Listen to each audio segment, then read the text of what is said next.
Before Scream became a movie, before The Mask, before the rules, there was a town that stopped sleeping. This is not a story about a slasher film. This is the story of what terrified its creator. August 1990, Gainesville, Florida. The University of Florida campus was quiet. Classes hadn't started yet. Many students were still away. Those who were there thought they were safe. They were wrong. Between August 24th and August 27th, 5 students were murdered in their own apartments. There were no forced entries, no broken windows, no signs of a struggle that neighbors could hear. The killer moved quietly. He waited. He entered spaces where people felt most protected. What investigators found was worse than the killings themselves. The bodies were posed. This was not just violence. It was a message. The media gave him a name: the Gainesville Ripper. Fear spread faster than facts. Students fled town. Parents packed cars in the middle of the night. Some people slept with weapons beside their beds. Others slept together, believing numbers meant safety. Every knock sounded wrong. Every unlocked door felt fatal. Police worked around the clock, but the killer left little behind. No pattern anyone could stop. No suspect anyone could see.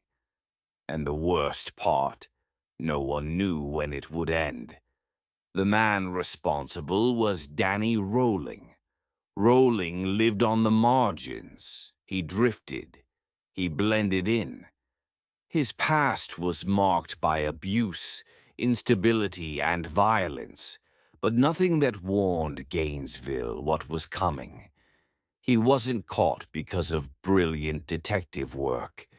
He was caught by accident weeks later during a separate crime.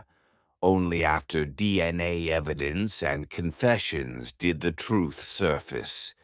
Rolling admitted to the murders. He later claimed he wanted fame, that he believed killing would make him known. In 1994, he was sentenced to death. In 2006, the state of Florida carried out that sentence. Justice on paper. But fear doesn't leave with a conviction. Hundreds of miles away, a young writer read about Gainesville. His name was Kevin Williamson. He was living alone at the time.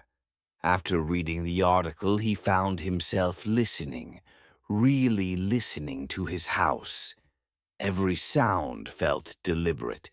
Every silence felt watched.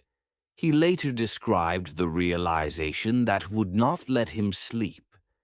If someone wanted to hurt you, you might never hear them coming. That fear stayed with him, not as a plot, not as a character, as a feeling. When Williamson began writing what would become Scream, he didn't recreate Gainesville. He translated it. The vulnerability, the randomness, the idea that safety is an illusion. Director Wes Craven understood this instinctively. Craven knew monsters weren't what scared people. Most people fear what could actually happen. So Ghostface wasn't a single killer. Ghostface was a possibility. Anyone could wear the mask. Anyone could be standing next to you. That uncertainty is what made Scream different. Scream arrived in a decade saturated with slashers, but it lingered because it wasn't escapism. It didn't promise safety through fantasy. It reminded audiences that violence doesn't announce itself and doesn't follow rules.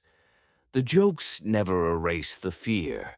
Self-awareness never saves anyone because beneath it all is something real. A door left unlocked, a phone ringing too late, a town that thought nothing would happen there. The true crime behind Scream isn't a mask.